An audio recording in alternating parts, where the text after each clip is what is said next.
Hey everybody, it's Dana. Welcome back to my YouTube channel.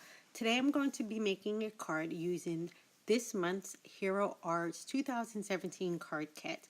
I'm so happy I had an opportunity to pick this one up. So we're going to make a cute watercolor background. So this is just some Tim Holtz watercolor paper, and I'm going to grab the larger of the carrots out of the kit, and I'm going to stamp this with some black archival ink. Now I went ahead and sped up the process of how I made this background because it took me not a lot of time, but a good amount of time to go ahead and stamp out all the carrots. So what I'm going to do is just make a random background of carrots. I'm going to leave a little bit of space in the middle because that's where I want my sentiment. Now you can really mass produce this card quickly. So if you're on the go and you want to take this kit with you, this is the 30-day color challenge this month. So it'd be really cool if you went ahead and stamped out some of these backgrounds and then took them with you while you're waiting at doctor's appointments or waiting for the kiddos. You can be coloring up some backgrounds. So I'm using my Missions Gold watercolor set today, and I'll make sure to list all the colors that I've used. I'm going to go ahead and start coloring these. I'm going to zoom in so you can kind of see the process. I went ahead and I also I'm using a aqua water brush, meaning that the water is built right into the channel. Some of these carrots are going to be a little bit lighter, some of them are going to be a little bit darker, and that all depends on how much of the pigment I'm picking up and how much water I'm using.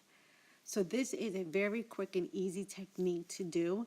And like I said, I really loved this kit this month. It reminds me of spring. I'm ready for, even though I live in Florida, it is still warm down here, but I'm ready to plant a garden this year and see what I can come up with. So this is a really simple card to put together.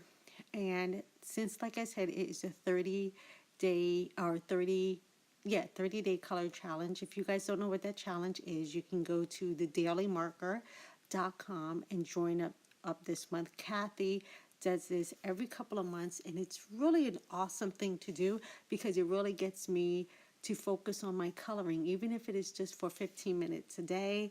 It gives me a little bit of time to relax and enjoy my evening. Gives me like a little mental break. All right, so I'm almost finished with coloring my little carrots. So as you can see, it didn't take me long to do this at all.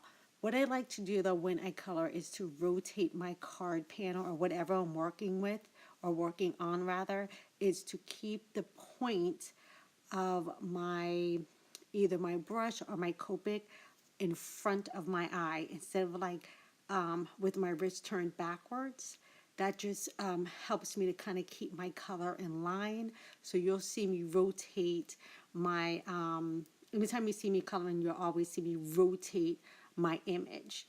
Next, I just mixed up a light green color, and I'm just coloring in the stalk to my carrots. Now I could have left this black, but to me, because it was a background, I really needed to add a little bit of green to add some color to the background.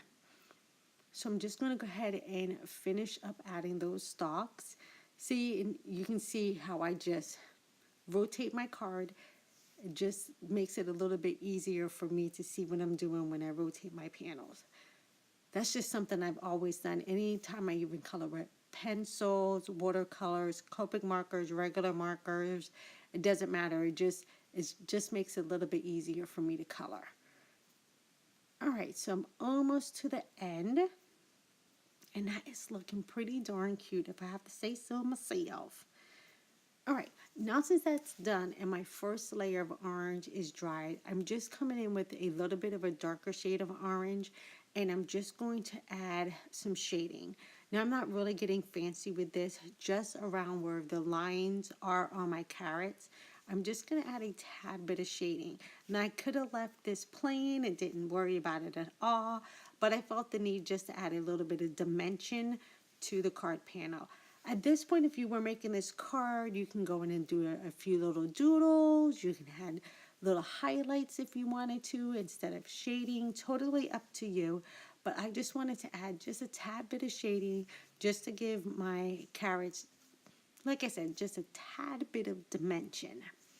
Sorry for the camera shakes. I'm starting to set up in my new studio and I don't have my camcorder set up yet. So I'm using my phone to film this and it's on a stand that's a tad bit shaky. So I'm going to apologize in advance for a little bit of the shakiness that's going on.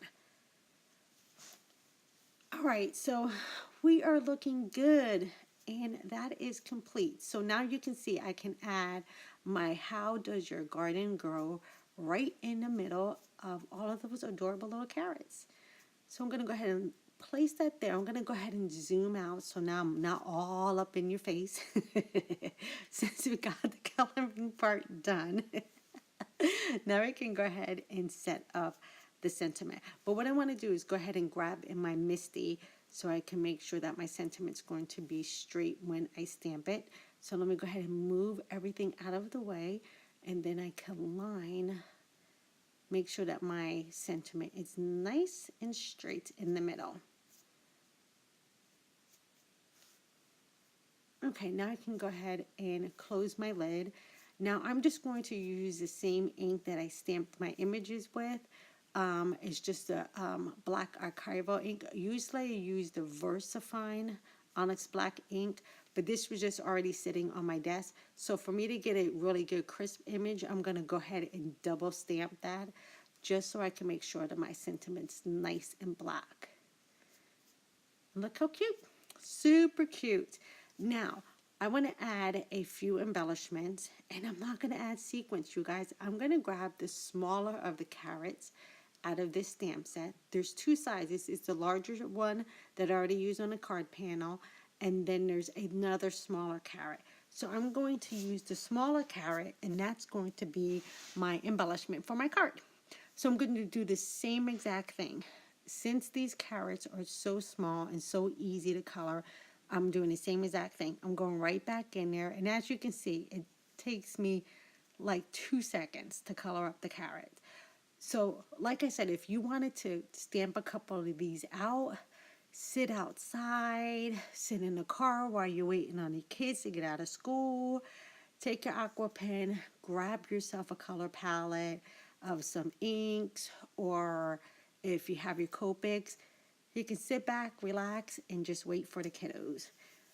All right, so now I just need to go ahead and add in my shading with my darker orange. And then these, like I said, are going to be the embellishments on my card. So no sequins today. Can you believe it? I'm not adding a darn bit of sparkle to the card. Uh-oh, what's happening? What is happening? So this stamp set here comes with a gazillion dies, which I love. I think in total it was like 22 dies. So I'm going to cut out the smaller of the carrots, and I'm going to go ahead and run this through my die cut machine. So now I have all these adorable little carrots to match my big ones. So I'm going to go ahead and place them down. Don't they look so stinking cute? They're so cute. But first I want to go ahead and add a tad bit more dimension, and I'm going to cut out just the centerpiece. I'm going to grab one of my double stitch dies. These are from My Favorite Things, and I'm going to die cut out the sentiment just to give that just a little bit of a pop and a little bit of stitching. So I'm going to go ahead and run that through my die cutting machine as well. And see, now I have like just a little baby panel out of it. And I thought that would just be just a little nice touch. So now to complete the card, this is some Nina Solar White cardstock. This is 110-pound cardstock. I'm going to go ahead and crease that with my bone folder. And now I can go ahead and bring in my panel. So you guys know the majority of times I make cards, I say this in pretty much all my videos, I always use white card bases. It just makes it easier for me to write a message, or if I'm sending this to someone to write a message to someone else, it's totally easier for them to write a greeting in the middle. So I'm going to pop up that middle panel with some foam tape. And this is just, like I said, going to give it just a tad bit of dimension in the middle of my card, but it still kind of looks like a one-layer card. All right, so I'm just going to go ahead and pop that up, or one panel, I guess I should say, not one layer. Now, I'm just going to make sure I line everything back up so my carrots line up perfectly before I pop that down. So that looks good, just a tad bit of dimension. And now I can go back in with my baby carrots. So again, just for these, I'm going to grab just a tad bit of the foam tape and we're going to pop those up as little pieces of embellishments as well. So it's a really clean and simple card with just the carrots, give it just a pop of color amongst all of that white. Now you could do this with the lettuce that comes in there, the radishes that come in there. You can make the background with the bunnies. Oh my God, that might be adorable. I might have to try that one. We're doing the backgrounds with just all the bunnies. All right, so I'm just going to put that last one on there. All right, and that is going to finish up our card. So are you guys doing a garden this year? If you are, let me know. I would love to see what's growing in your garden. All right, everybody, have a fantastic day, and I'll see you guys soon. Bye-bye. Take care.